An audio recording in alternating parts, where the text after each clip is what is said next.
bacon? And I said, lamb bacon. The sweet smell of rose petal farming. These are for someone's most important day in their life. And helping migrant women in business. Can be accounting, marketing or dancing. Dancing. Yes. 1, 2, 3. Great ideas grown in regional Australia. It's amazing. Move into the country, next Friday on ABC TV.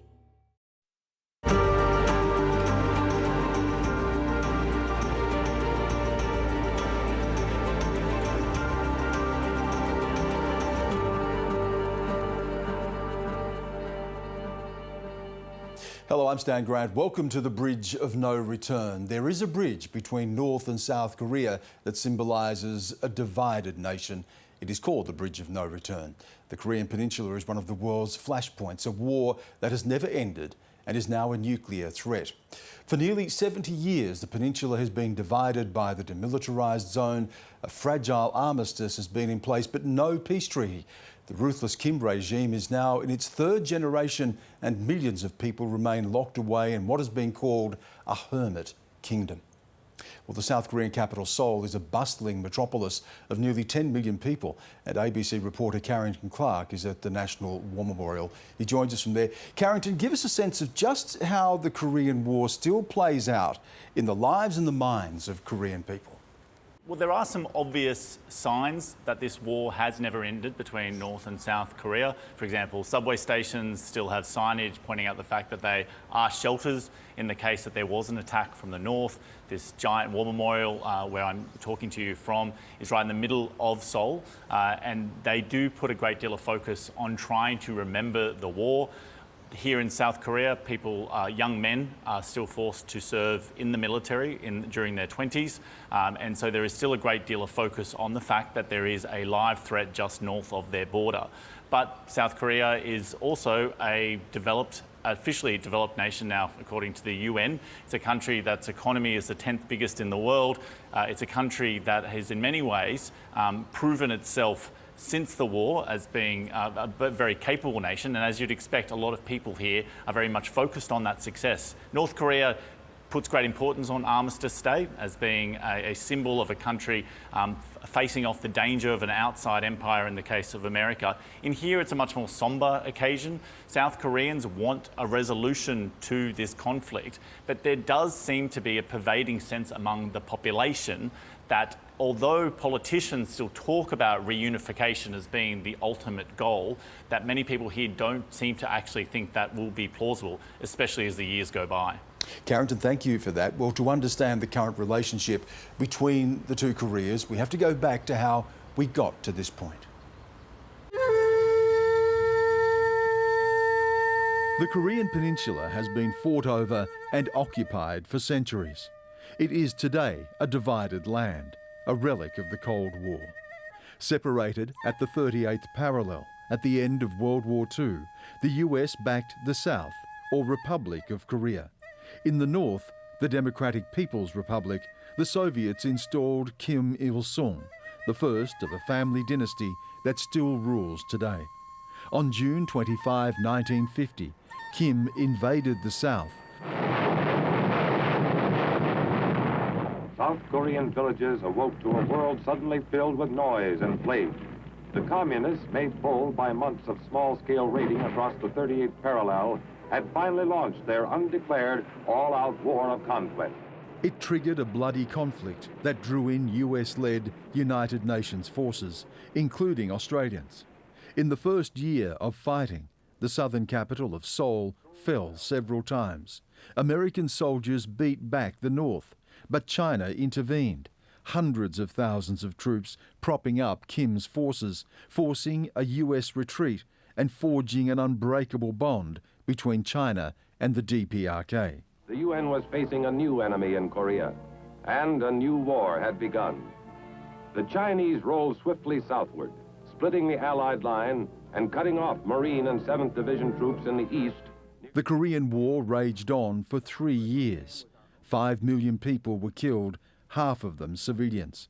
An armistice was eventually signed on July 27, 1953, but there has been no peace treaty. I believe that we must try to limit the war to Korea for these vital reasons.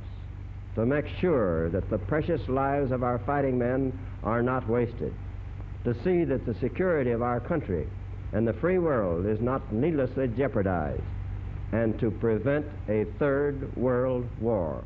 The death of Kim Il-sung in 1994 passed leadership to his son Kim Jong-il. Hopeful signs soon evaporated. Korea endured crippling famine, remained cut off from the world, but poured its money into its military, including a nuclear weapons program. Sanctions haven't worked. Multinational talks have failed. North Korea has an arsenal of perhaps as many as 60 nuclear weapons. It has long-range missiles that could reach the US or Australia, and it regularly threatens to use them. A third generation of the Kim dynasty, the youthful Kim Jong-un, now presides over a rogue nuclear power. Donald Trump tried insult and threat.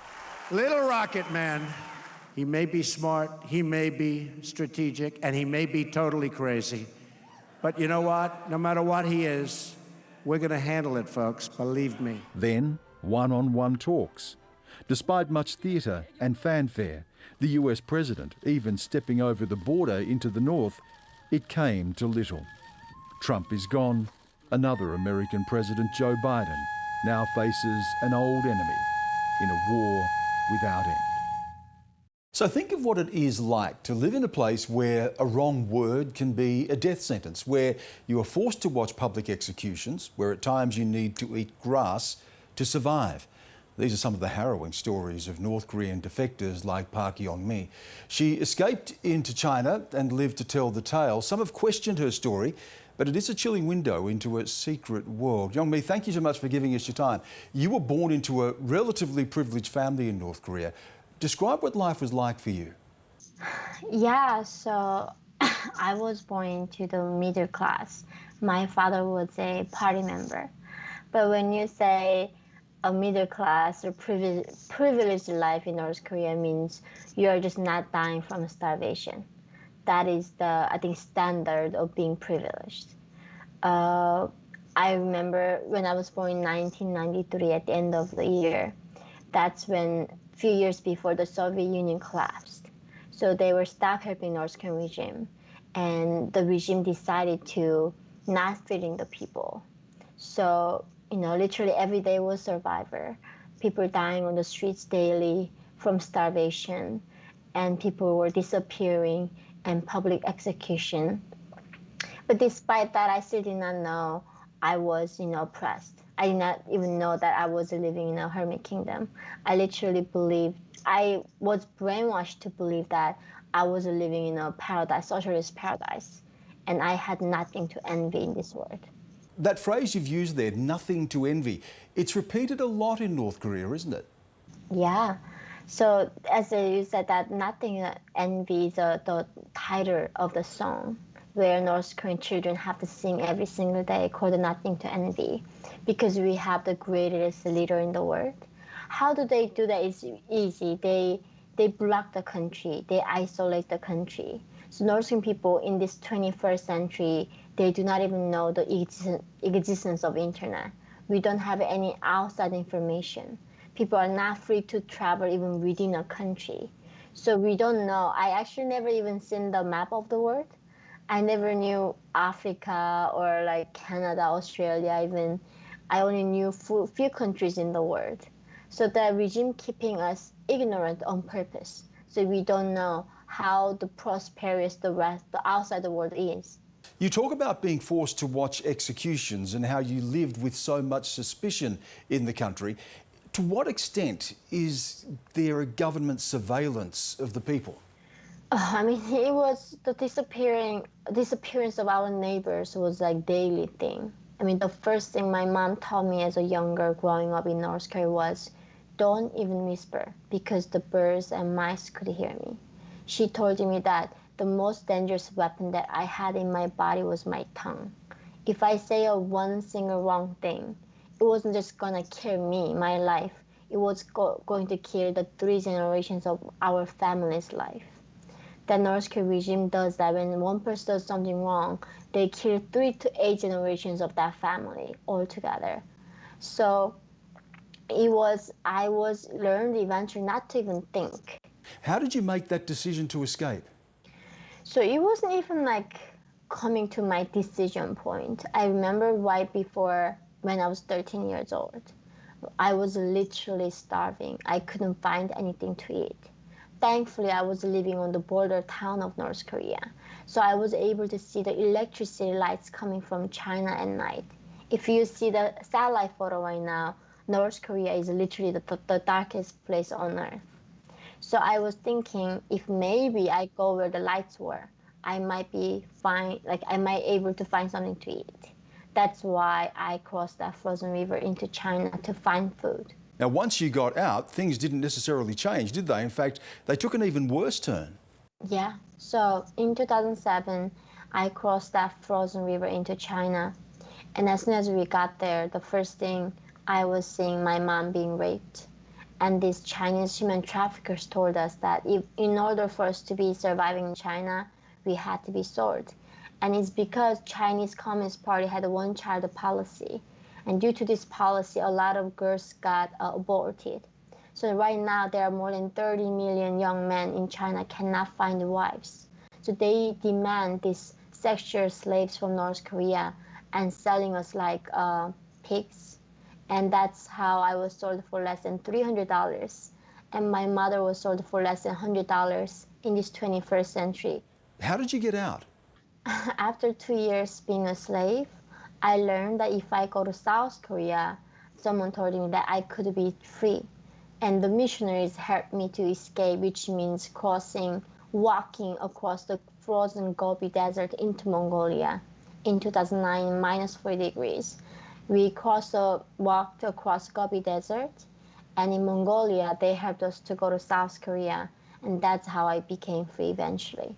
Look, it is a remarkable story that you tell, but I have to ask you this. Some people have criticised you, you've been called a celebrity defector, and that you have made up or exaggerated these stories. What do you say to those critics? Yeah, I mean, I'm so glad you're asking that question. So first of all, we can answer this question many ways. If you right now go on the satellites on Google, you can see North Korean concentration camps. And not only the concentration camps, North Korean entire border is sealed. North Korean regime cannot even afford the electricity, but they are putting the electrified fences on the normal border. Not only that, they are burying the landmines. And then putting a machine gun, so no citizen can escape from North Korea. There are right now 33,000 North Korean defectors in South Korea. 33,000 defectors cannot collectively lie about something they have seen. The United Nations in 2014 reported what is happening in North Korea is a modern-day Holocaust. And people doubted Holocaust when it was happening. People say that's not true. How can that be possible? And we are essentially repeating history. If there's North Korea as a paradise and none of this happening, as a journalist, can you go to North Korea and see the normal towns? You cannot. Why is that? Why is the North Korean regime so afraid that they are executing their own citizens from escaping, and nobody can go inside the country? And as a journalist, you cannot never see the truth of North Korean people's lives. But there have been questions about the detail of your story, about executions, about specific dates, about people being executed for things like watching a foreign film. Is that true? Or have you misremembered or have a hazy memory? That is really a good question. I'm glad you asked that question. So recently, Kim Jong-un declared that wearing a jean and watching South Korean movies gonna send you to life sentence. And also, distributing that is gonna public execution. That was like 2 months of the news that came out. And they made the official newspaper law. This is a law that we are going after. So you don't have to listen to me as a journalist. You can just listen to what the North Korean official, they are publishing on their newspaper, what is illegal. literally giving a movie, Hollywood movie, to your friend, which is distribution, is public execution. This may seem like a strange question to ask, but are there things that you miss about North Korea? Of course I miss it. It's not I hated my people. I miss my people. I hate I hate the regime. I hate the system. But the thing is, I miss the land. I miss friends that I grew up with. I miss my teachers. I miss my neighbors. The fact that I spoke out, also dislike country, 3 generations of my family got punished. I do not know if they got executed or sent to political prison camp. But I still have so many loved ones. After my father passed away, his last wish was, I want to be buried even when I'm dead, to my homeland. And that's, I think, every North Korean is dreaming of. We all want to be buried. Even when we are dead, we want to go home. And that is why I'm fighting, despite the risk of risking my own life, but I also risked all my family's lives for doing what I do. Park Hyung-mi, it's been a pleasure to talk to you. Thank you again for your time. Thank you. Justice Michael Kirby was the chairman of the UN's Commission of Inquiry on DPRK, and in his words, he was shocked by the number, variety and awfulness of the human rights abuses of the regime, comparing the conduct to that of the Nazis. For 30 years, I had been a judge in Australia, and I had therefore heard some pretty horrible things over the years, but nothing really had prepared me for the kinds of awful conduct that was revealed by the witnesses. A crime against humanity is a crime that shocks the conscience of humanity. And that was certainly the case in many of the testimonies that we received.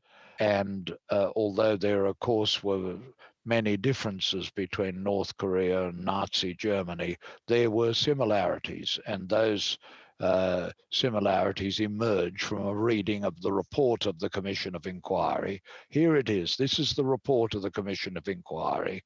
And those who have gone through the process of investigation are then dedicated to ensuring that the world does not just put this on a library shelf, but acts on it, and that the United Nations responds to it, because otherwise the lessons of history will not be learned and accountability will not occur. Now for an insight into the rogue leader of North Korea, let's bring in author Anna Fifield. Her book, The Great Successor, The Secret Rise and Rule of Kim Jong-un. Anna, nice of you to join us. You've spoken to a lot of people who've been close to him, who know him. What do they tell you about his worldview? They really painted a portrait of a man who had an extremely dysfunctional childhood and had really been groomed his entire life for the job that he's got there now. And so he sees himself as the most important person in North Korea. And everything he does, when he wakes up every morning, he thinks about staying in power, keeping his family in power there in North Korea. And so everything that he does is with that in mind. So the summits that he had with Donald Trump, with Moon Jae-in of South Korea, Xi Jinping of China, Vladimir Putin, that was all about making Kim Jong-un look like an international statesman, look like somebody who could stand shoulder to shoulder with other responsible nuclear-armed leaders of the world. That's how he wanted to come across. So everything that he does is designed to make him look to the outside world and to the people of North Korea like he's a legitimate leader. Anna, he was so young when he took over, wasn't he? And I remember being there that day when he first spoke to the Korean people. Many of them knew very little about him. And he has styled himself, hasn't he, very much on his grandfather, Kim Il-sung. How important is it, that connection through the generations and the story that he tells the people, the cult of personality? Yeah, it's extremely important, Stan, that this is a family that claims the right to rule because they say they've been descended from this sacred mountain on the border between China and North Korea called Mount Paektu. And the constitution of North Korea has been changed to say that the leadership will be handed down from generation to generation. So this is really the world's only communist dynasty.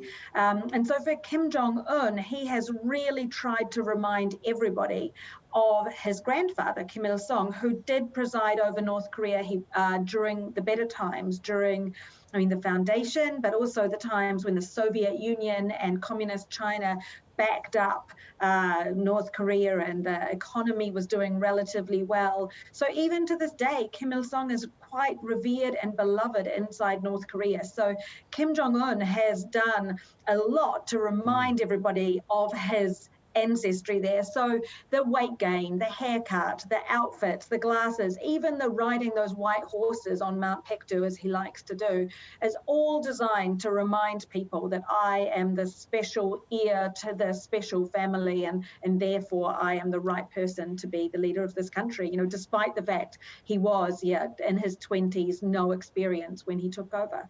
Anna, there is a tendency, especially in the West, to look at the wackier aspects of the regime and easy to lampoon. Is that also a mistake, and not seeing how shrewd, how cunning and how successful in their own way, if the game is survival, successful in their own way, the regime has been?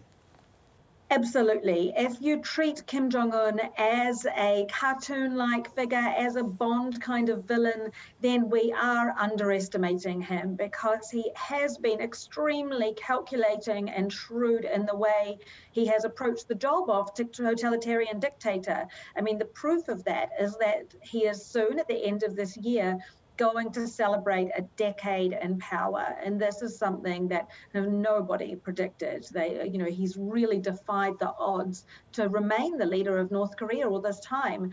And he's done so by being very calculating in how he manages the regime inside the country, allowing this corrupt bureaucratic class to get wealthy under him, being very ruthless, having people, even his own family members, killed if he thinks they could be rivals, but also developing this very credible nuclear weapons program to be able to get the attention of the outside world and to be able to show that North Korea is able to make these very serious advances in its weapons policy. So he's trying to say to everybody, take me seriously, and we should take him seriously, because he is a threat to the outside world, and he is a threat to the people of North Korea on a daily basis. All of that raises this final question, Anna, and that is, how long can a regime like this survive? It has been written off in the past. There have been those who've predicted the collapse, and it is still here. How does he hold on to that hold on power? Yeah, I mean, I learned a long time not to predict anything with North Korea, because they have defied the odds so many times. By rights, they probably should have collapsed with the Soviet Union, or during the 90s when there was this devastating famine, or at the death of Kim Jong-il in 2011.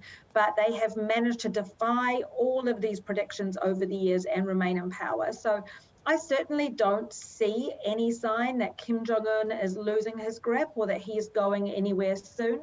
But having said that, I think he's probably in the most precarious position of his tenure right now because of COVID, not because of sanctions, but because of COVID. They have closed their borders for more than a year and cut off their economic lifeline to China. So I think things are very difficult inside the country right now. And so I imagine that he is in the most precarious situation he's been in. But whether that proves kind of fatal to his reign, we're yet to see. Indeed. Anna Fifield, always good to talk to you. Thank you again. Thank you, Stan. So what's it like to report a country that is so closed? Jongbin Kim does exactly that as a journalist for NK News. She joins me now from Seoul. It's nice to have you with us. Can you just give us a sense of what's happening in North Korea right now? There have been reports of some unrest, some instability, concerns about famine, concerns about COVID. Just how stable, or otherwise, is the Kim regime? I think it's more stable than most people believe. It seems Kim Jong-un is continuing his usual governance activities, and although there were some reports about potentially his problems about his health, but it seems he is healthy enough to hold hours-long meetings for multiple, sometimes days in a row. And when it comes to food crisis, Kim Jong-un himself did admit that the food situation is tense inside North Korea, but it seems that he's following up with these countermeasures to actually stabilize civilian economy, we don't know if whether or not those measures actually work. There were reports about military grain reserve ordered to be distributed to the civilians, and other measures as well, such as using munitions factories to create commodities for the civilians. But whether or not these measures actually work, it seems that Kim Jong-un is putting a lot of effort into showing the leader image, that he is a benevolent leader who cares about the civilian lives. And it seems the propaganda is actually, the level of propaganda is increasing in terms of how North Korean state media frames Kim Jong-un as a caring leader working so hard that he lost weight as well. Yeah, look, I want to ask you about a country that has endured so many crises, war, of course, but then ongoing conflict. 30,000 American troops on the border, a country that has faced famine, a country that is isolated, has had sanctions imposed against it, and yet the regime has proven to be shrewd and so resilient, and now potentially, at least militarily, in a stronger position. What do you put that down to? I think North Korea already has an answer to it. I think they believe that because they developed nuclear weapons, it became their very important leverage, and hence not like other countries cannot attack them too easily. And they have seen other cases where other countries denuclearized. Some of the countries that the U.S. called rogue states, and also they are also seen the fall of communism. And so throughout history, they have learned how to survive these contingencies. And part of that is maintaining their hereditary dictatorship system and keeping the country isolated and keeping the outside world information blocked from the people, so that they have a convenient way to implement and create policies that serve the top elites in North Korea, and I think it's working. Now, of course, you work for North Korea News, and that raises an interesting dilemma, and that is that how do you report a country that is so difficult to get access to get information from, where information can be weaponized, where people clearly don't feel that they can speak out. So trying to report a country like North Korea, how do you go about this? How sure are you of your information, access to sources? How do you approach this? There are, I think, 3 layers of how we get information about North Korea for the journalists in this feed. First would be state media. Of course, state media, they should be read with a grain of salt, because that's what the propaganda and education department or the party says. But although you shouldn't trust everything they say word by word, you still get to see what kind of policy focuses that North Korean regime has, or what kind of things they are trying to hide, based on if you do daily basis baselining and monitoring. Second would be monitoring what happens in the inter-Korean space or DPRK-US space. There are intelligence government-run intelligence in these countries, including Japan as well sometimes, and keeping track of these things, plus parsing them with what's coming out of North Korean state media sometimes helps. Third would be in-country sources, and this is the tricky part. As you probably know, there are many outlets that use unnamed sources, anonymous sources from inside North Korea, and there are many different levels of the in-country sources. There are sometimes foreigners in North Korea, and sometimes these are people who are at the border, Chinese-North Korea border, or these are sometimes civilians. But what I would say when it comes to using in-country source, when it comes to North Korea, is that you have to be very, very careful not to put their lives at stake as well while getting information. And also, it's very hard to verify. So even when you hear something from the in-country sources, you always have to try to double check with those 2 other areas that I've mentioned, or other in-country sources when possible. It's been a pleasure to talk to you, Jong-min Kim. Thank you again for giving us your time. And that's the program. Thank you again for joining us. I'm Stan Grant. Bye for now.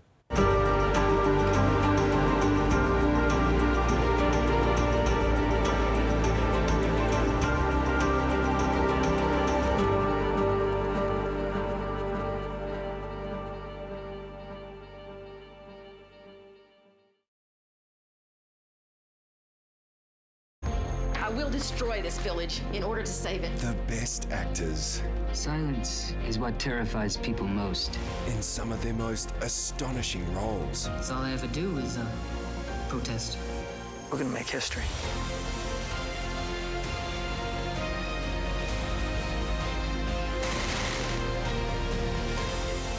These aren't your everyday movies, but you can stream them every day for free on iView.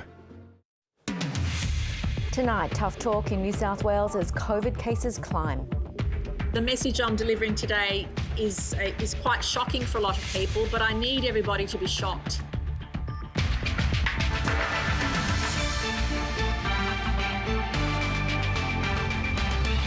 More Pfizer on the way, but the Prime Minister won't guarantee it'll go to younger Australians. The government backs down on controversial assessments under the NDIS. And Ash Barty just one game away from winning the women's singles title at Wimbledon.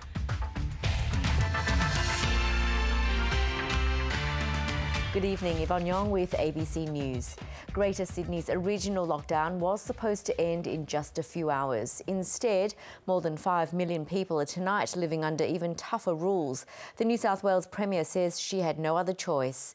44 new infections have been detected. That's another record for this outbreak. More than half those cases were infectious in the community, and younger people are being affected. 10 patients are in intensive care. One of them is in their 20s. Among the new tighter restrictions, a limit on how far you can travel from home and just who can go shopping. Gladys Berejiklian has walked this path every day of lockdown. Never has she brought news so grim. The message I'm delivering today is quite shocking for a lot of people, but I need everybody to be shocked. New South Wales is at war with an invisible enemy and the state's losing. Another 44 infections have been found. It's very scary because we never know, it could get worse and worse every day.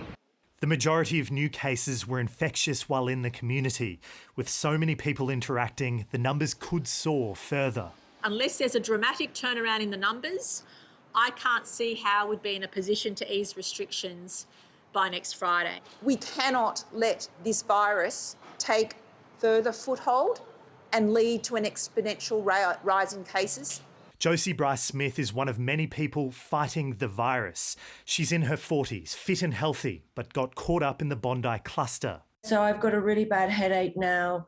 I've got a lot of body aches and I've got a very bad chesty cough. My throat is incredibly sore and I completely lost my sense of taste and smell. Her 14-year-old daughter is also positive. She narrowly avoided hospitalisation as her temperature raged.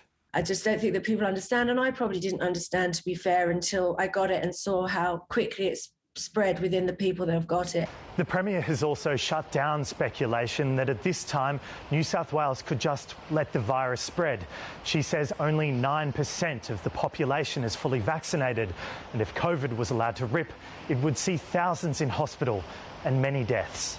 No state or nation or any country on the planet can live with the Delta variant when our vaccination rates are so low. So until there are more jabs in arms and 2 doses, not just one, there's no living with the virus here, just living in lockdown. Jonathan Hare, ABC News, Sydney. And there's been a show of force in Sydney's southwest. More than 100 police officers have been deployed to the area to ensure the rules there are being followed. Reporter Mark Reddy has more. Police say it made absolute sense to carry out a highly visible operation targeting shopping centres, parks and areas where large families would gather. This is a very multicultural community, so police enlisted the help of translators to get the message through. There were 87 business compliance checks this afternoon. 51 people were given warnings and only 9 people were fined, and that was for mainly not wearing masks. No one was arrested or charged during the 8-hour operation, but there was an ugly incident beforehand involving a 20-year-old man who allegedly spat at police officers after they asked him to pull up his mask to cover his nose and mouth. Police say that operations like these, including horseback and on foot, will become more frequent across Sydney, where case numbers continue to spike. We've seen that this afternoon in Sydney South, and the message is they want to keep places like this usually busy shopping mall empty. So they're echoing the Premier's message, and that is to stay home if the lockdown is to be lifted next Friday. Well, no new cases of coronavirus were recorded in Queensland today, but mandatory masks and restrictions continue in some parts of the state for another week. The state's COVID check-in app has also been made compulsory for more businesses starting today. A donut day for Queensland, and authorities couldn't be happier. 0 new cases. Best press conference ever. For the first time in 3 weeks, Queensland has recorded no new cases in hotel quarantine or in the community. But the Chief Health Officer has a few more boxes to tick until she deems the latest outbreak over. All of those people who are in home quarantine to have exit results and make sure that there's been no issues there. Nearly 9,000 people are still in isolation after being deemed close contacts of previous cases, and there's no doubt they're counting down the days. Restrictions like mask wearing are also in place until Queensland is out of the woods. I would hope that by next Friday we are. Alongside restrictions, QR codes are also being used to tackle outbreaks, and as of today, the Queensland check-in app has been made mandatory in more industries. Previously, only hospitality businesses like bars, restaurants and cafes needed to use the app.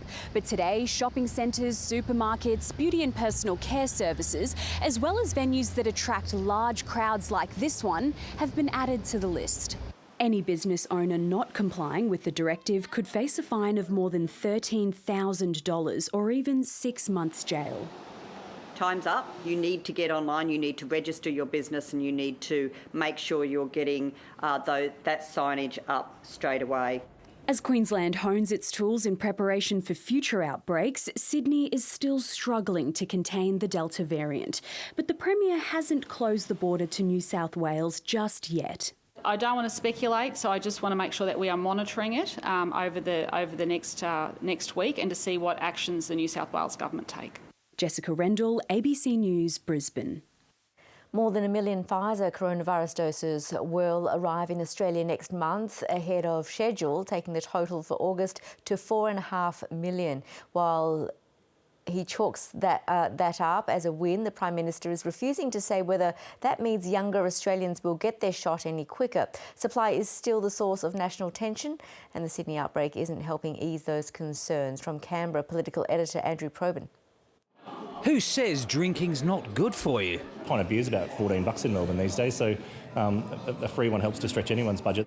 Melbourne publican Tom Streeter was offering free pints to vaccinated patrons until the health regulators stepped in. They rang us up and they directed us towards a part of their website that outlines the do's and don'ts of promoting the COVID vaccine. A pub with no free beer causing a rare outpouring of political bipartisanship. I think this is a bit heavy-handed. The national interest is to get vaccinated. If PA's suggestion of a beer is going to help as part of that, then good on PA. Although sourcing vaccine rather than being rewarded for it is still the main game. Please do not think that the New South Wales government thinks we can live with this when our rate of vaccination is only at 9%. The New South Wales Premier insistent that surging COVID cases in Sydney's southwest left her no alternative but extended lockdown. It was always known at this time of the year that we would still be in the suppression phase. If Scott Morrison's spin was a vaccine, we'd be sitting pretty. By year's end, Australia will receive 40 million Pfizer doses, the bulk in the final quarter, although delivery is speeding up. In June, about 1.7 million Pfizer doses were delivered. That's expected to increase to 2.8 million this month, rising to 4.5 million in August, a ramp-up in supply about a month ahead of schedule, which means under 40s might be able to receive the Pfizer jab a bit sooner. Right now, our focus remains on getting people who are aged over 70 vaccinated. While the Sydney outbreak continues to worry all leaders, the Prime Minister and Premiers today agreed on a few things that give us a glimpse of the future under COVID. South Australia will run a trial of home quarantine for fully vaccinated returnees from low-risk countries.